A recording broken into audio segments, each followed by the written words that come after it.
नमस्कार, आप देख रहे हैं IBC 24। मैं हूं आपके साथ राहुल सिन्हा। रात के 10 बजने को और वक्त है हमारा खास बुलेटिन 10 बजे रात पूरी दिन की बात। बुलेटिन की शुरुआत करेंगे इस वक्त की बड़ी खबर से। नर्मदापुरम से बड़ी खबर, जहां पर चलती ट्रक में आग लग गई। भीषण आग में ट्रक जलकर खाक हो गया। दमकल की टीम ने आग पर काबू पा लिया है। रसूलिया मेन रोड पर यह हादसा हुआ है। ये तस्वीर आपके सामने है। नर्मदापुरम से तस्वीरें सामने आई, जहां पर चलती ट्रक में आग लगी है। भीषण आग में ट्रक जलकर खाक हो गया। हालांकि फायर ब्रिगेड ने इस पर आग पर काबू पा लिया है, लेकिन ये तस्वीरें देखिए आप, भीषण आग की तस्वीरें। रसूलिया मेन रोड पर यह हादसा हुआ है। नर्मदापुरम में चलती ट्रक में आग लगी है। सबसे पहले एक्सक्लूसिव तस्वीरें आपको दिखा रहे हैं IBC 24 पर। भीषण आग में ट्रक जलकर खाक हो गया और तस्वीरों में आप देख सकते हैं जिस तरीके से आग लगी थी। हालांकि दमकल की टीम ने आग पर काबू पा लिया, लेकिन उसके पहले ही ये ट्रक जो है वो जलकर खाक हो चुका था।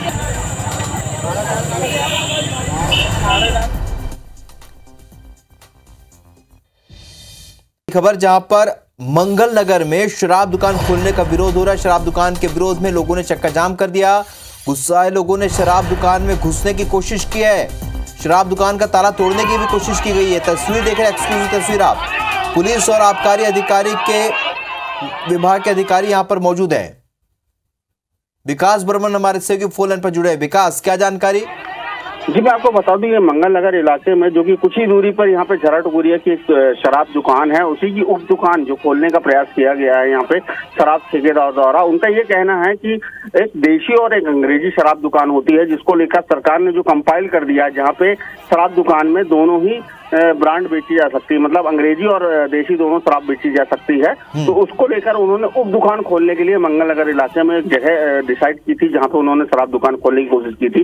इसी का विरोध करते हुए मंगल नगर के जो निवासी है, जो कि रहवासी इलाके में, इन्होंने शराब दुकान खोलने का निर्णय लिया था। इसी का विरोध करते हुए वहाँ पे इलाके के लोग, महिलाएं, बच्चे समेत सैकड़ों लोग वहां पहुंचे हुए थे और शराब दुकान का अंदर घुसने की कोशिश करी, जिसमें पुलिस वहां मौजूद थी। उन्होंने ताला लगा दिया, उसको भी तोड़ने की कोशिश की गई और बाकायदा जब नहीं माने पुलिसकर्मी और वहां पे उसको रोकने की कोशिश की गई, तो उन्होंने धरना देकर करीबन 3 घंटे तक लगातार सड़कों में बैठे रहे और नारेबाजी करते रहे। मौके पर रिहायशी इलाके में शराब दुकान के खोलने का विरोध यहाँ पर लोगों ने किया है।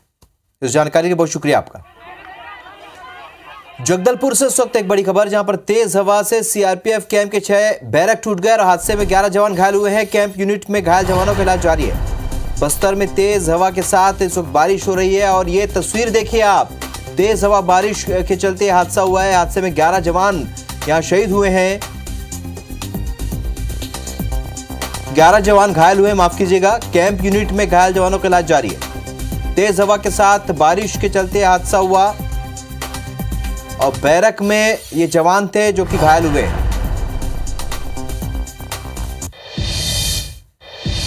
श्योपुर से इस वक्त एक बड़ी खबर, जहां पर 3 चीतों को जंगल में रिलीज किया गया है। कूनो नेशनल पार्क में बाड़े में ये चीते रखे थे। तो मादा चीता गामिनी को रिलीज किया गया है। 2 नर चीता अग्नि और वायु को भी यहां छोड़ा गया है। सबसे पहले एक्सक्लूसिव तस्वीरें आप देख रहे हैं। कूनो नेशनल पार्क में ये बाड़े में चीते रखे गए थे, जिन्हें छोड़ा गया है आज। मादा चीता गामिनी को यहां जंगल में छोड़ा गया। 2 नर चीता अग्नि और वायु को भी रिलीज किया गया।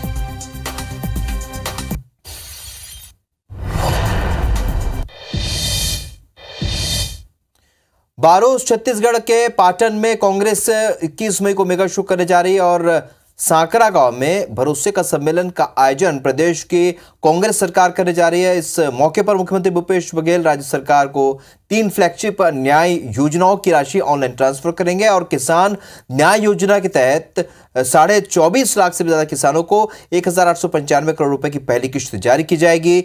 भूमिहीन कृषि मजदूर न्याय योजना के तहत ग्रामीण और नगरीय क्षेत्रों के 5,63,000 मजदूरों को 112 करोड़ 71 लाख रुपए ऑनलाइन ट्रांसफर होगा। साथ ही गोधन न्याय योजना के तहत 13 करोड़ 57 लाख रुपए ट्रांसफर होंगे। इस सम्मेलन की तैयारियों को लेकर आज मुख्यमंत्री भूपेश बघेल ने बैठक ली और करीब 3 घंटे तक सर्किट हाउस में बैठक में कार्यक्रम को लेकर रणनीति बनाई गई। और पहले इस कार्यक्रम में कांग्रेस के राष्ट्रीय अध्यक्ष मल्लिकार्जुन खड़गे भी शामिल होने वाले थे, लेकिन अब उनका आना स्थगित हो गया। बैठक के बाद मुख्यमंत्री भूपेश बघेल ने कहा कि सम्मेलन में 1 लाख लोग शामिल हो सकते हैं। साथ ही मुख्यमंत्री ने भाजपा के आरोपों को लेकर भी उन पर हमला किया। जनता का भरोसा है तभी ये सम्मेलन हुआ है और ये पहला नहीं है। इसके पहले सरगांव में बिलासपुर संभाग में हुआ, उसके बाद जगदलपुर में बस्तर संभाग हुआ, अब ये दुर्ग का संभाल है।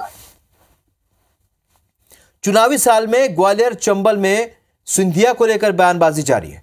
सिंधिया के बीजेपी में जाने के बाद ग्वालियर चंबल में कांग्रेस को मजबूत नेतृत्व की तलाश है, लेकिन अब तक ऐसा कोई दिख नहीं रहा है। हालांकि कांग्रेसी नेता सिंधिया के खिलाफ खूब आग उगल रहे हैं। कांग्रेस नेता अजय सिंह और लक्ष्मण सिंह ने सिंधिया को जमकर घेरा।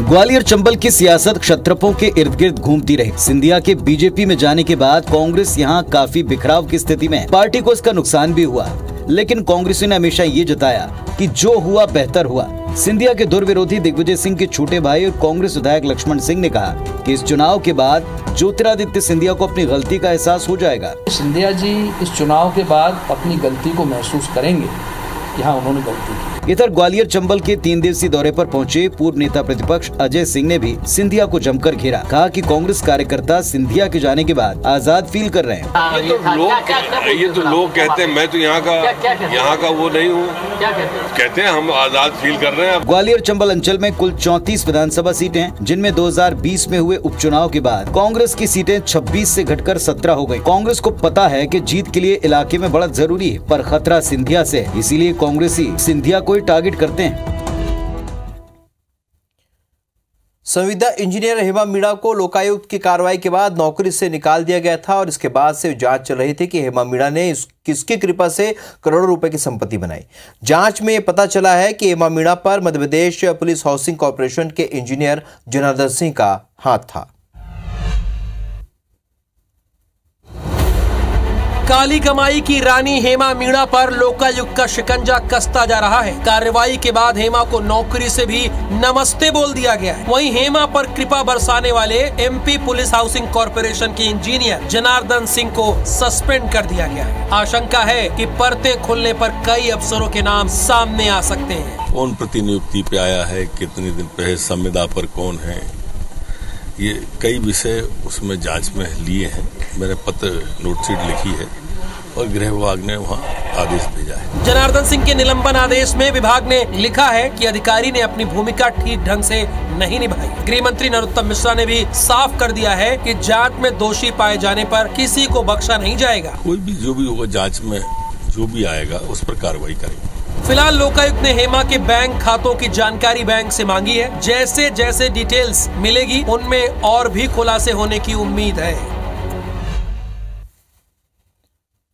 भोपाल जिला कोर्ट ने एचयूटी के 10 संदिग्ध आतंकियों को एटीएस रिमांड पर भेज दिया है। वहीं 6 संदिग्ध आतंकियों को न्यायिक हिरासत में भेजा गया है।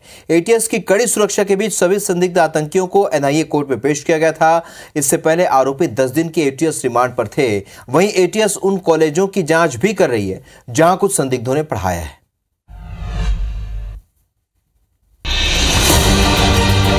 भोपाल और हैदराबाद में गिरफ्तार हिज्ब उल तहरीर संगठन से जुड़े सभी 16 आतंकियों को एटीएस ने कड़ी सुरक्षा के बीच भोपाल एनआईए कोर्ट में पेश किया। कोर्ट ने 10 संदिग्ध आतंकियों को एटीएस रिमांड और 6 को 24 मई तक न्यायिक हिरासत में भेज दिया है। हालांकि बचाव पक्ष ने विरोध करते हुए पूछताछ के दौरान मारपीट का आरोप लगाया, लेकिन कोर्ट ने दलीलें खारिज कर दी। एचयूटी के जो संदिग्ध थे और जिस तरीके से जिन लोगों को हैदराबाद से, छिंदवाड़ा से और भोपाल से गिरफ्तार किया गया था, फिलहाल उनको रिमांड के 10 दिन बाद जब उनकी रिमांड खत्म हो रही थी, एक बार फिर से कोर्ट में पेश किया गया और उसके बाद अब पेशी के बाद उनको वापस से कड़ी सुरक्षा के बीच ही वापस जो है जेल भेजा जा रहा है। वहीं आतंकियों ने जिन कॉलेजों में पढ़ाया है अब उनकी जांच भी शुरू हो गई है। गृह मंत्री के मुताबिक जंगल में ट्रेनिंग के सबूत के अलावा वॉइस कॉल भी मिले हैं। एटीएस जांच कर रही है कि इनकी कहां बात हुई, संपर्क में कौन कौन था। ट्रेनिंग कैंप के बारे में आया था। अभी नए तथ्यों में उनके कुछ वॉइस नोट भी मिले। जो वॉइस नोट हैं उनकी भी जांच करा रहे हैं कि वो कहाँ से आए थे और उनमें क्या क्या लिया गया था। जहाँ तक उनके रिमांड खत्म होने का सवाल है, इनमें से भी 4 लोगों की और हम रिमांड मांगने पर विचार कर रहे हैं। रिमांड के दौरान पूछताछ में आरोपियों से केस से जुड़े और भी खुलासे होने की उम्मीद है। नगर कोटा रोड में बिल्डर की बड़ी मनमानी और नगर निगम की बड़ी लापरवाही सामने आई है। यहां पर एक बिल्डर ने 70 फीट चौड़े नाले को पाट कर 5 फीट का बना दिया है। नाले के किनारे बाउंड्री वॉल बनाई गई है जिसका मलबा नाले में डाला गया है। नाले के पटने का जल भराव का खतरा बढ़ गया। मौके का जायजा लिया संदीप शुक्ला ने।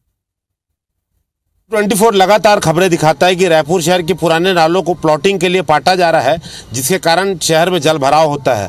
रामनगर में ऐसा ही बड़ा मामला सामने आया है। आपको बता दें, रामनगर शमशान घाट के पास आप देखेंगे 70 फुट चौड़ा नाला था, जिसे लगभग बिल्डर ने आधी चौड़ाई तक पाट दिया है। आप देखेंगे सबसे बड़ी बात तो नाले के पास आप देखिए मलबा जो है वो पूरी तरीके से डाल दिया गया है और आरसीसी कंक्रीट करके आप देखेंगे कि यहाँ पर दीवार खड़ी कर दी गई है। नगर निगम को शिकायत मिली है कि नाले को पाट कर काम किया जा रहा है। ये तो क्लियर बाद में होगा, लेकिन आप सोचिए कि अपने स्वार्थ के लिए बिल्डर ने किस कदर नाले को पूरी तरीके से पाट दिया है। दूर अगर आप देखेंगे शमशान घाट के पास जो इलाका है जहाँ से नाला मुड़ता है, वहाँ पर पूरी चौड़ाई जो है वो ख़त्म कर दी गई है। आगे जाकर 70 फुट जो चौड़ा नाला है वो 5 फुट का भी नहीं रह जाता और यही कारण है कि रायपुर शहर में बार बार जल भराव होता है। समता कॉलोनी, चौबे कॉलोनी, आसपास का जो इलाका है, सभी का पानी मैं आपको बता दूं कि यहाँ से आता है और शहर से बाहर निकलता है, लेकिन कहीं ना कहीं बिल्डरों की मनमानी का खामियाजा आम लोग भुगतते हैं। और सबसे बड़ी बात, हम बार बार कहते हैं क्या नगर निगम के अधिकारी सो रहे हैं, जिला प्रशासन के अधिकारी सो रहे हैं। इतना कंक्रीट का काम हो गया लेकिन आज तक किसी की नजर में नहीं आया और अभी भी सिर्फ नोटिस पर ही बात अटकी हुई है। बिल्डर ने लगभग 70 फीट चौड़े नाले को 3 फुट पर लाकर छोड़ दिया है। आप देखेंगे मलबा जिस कदर डाला गया उससे नाले की चौड़ाई आगे जाकर 3 फीट भी नहीं रह जाती है। शमशान घाट से लगी हुई दीवार है और आप देखेंगे कि अगर मलबा थोड़ा भी अंदर गिरता है तो पूरे तरीके से नाला बंद हो जाएगा। और अब जैसे जिस प्रकार से रायपुर में बारिश हो रही है रुक रुक के, अगर पानी गिरता है लगातार थोड़ा भी तो ये पूरा पानी बैक मारेगा और जो कॉलोनियां हैं वहां पर पानी अंदर घुसेगा। तो यही कारण है कि रायपुर में लगातार जल भराव होता है। बिल्डर जो है लगातार नालों को पाट रहे हैं। हम लगातार ये खबर दिखाते हैं, लेकिन बड़ी बात है ना तो जिला प्रशासन ना ही नगर निगम इस पर कोई कड़ी कार्रवाई करता है। एक बार फिर से हमने आँख खोलने वाली रिपोर्ट दिखाई है। अब देखते हैं कि नगर निगम के अधिकारी जिम्मेदार जागते हैं, इस पर कोई कार्रवाई करते हैं या फिर यहाँ भी रसूख कदम चलेगा और प्राकृतिक नालों को लगातार पाटा जाएगा। कैमरामैन नरेंद्र मार्कंडे के साथ संदीप शुक्ला, IBC 24 रायपुर। चुनावी साल में मध्य प्रदेश छत्तीसगढ़ में सियासी सरगर्मी तेज हो गई है। वादों और दावों का शोर है। मंथनों और बैठकों का दौर भी जारी है। सियासी अखाड़े में शह मात के बीच IBC 24 भी जनसंवाद के जरिए 23 के तिलिस्म को डिकोड करने निकला है। ग्वालियर चंबल के बाद अब बारी है बिलासपुर की, जहां पर मंच होगा हमारा, मुद्दे होंगे आपके और जवाब देंगे क्षत्रप, जो एक साथ एक मंच पर जमा होंगे। जानेंगे उनसे क्या है उनकी तैयारी। देखिए 21 मई रविवार को जनसंवाद बिलासपुर से। IBC 24 जनसंवाद के मंच से इस बार बिलासपुर की आवाज़ गूंजेगी। इस गूंज में एक आवाज़ मेरी भी होगी। आप सभी 21 मई को पूरे दिन जनसंवाद देखना ना भूलें।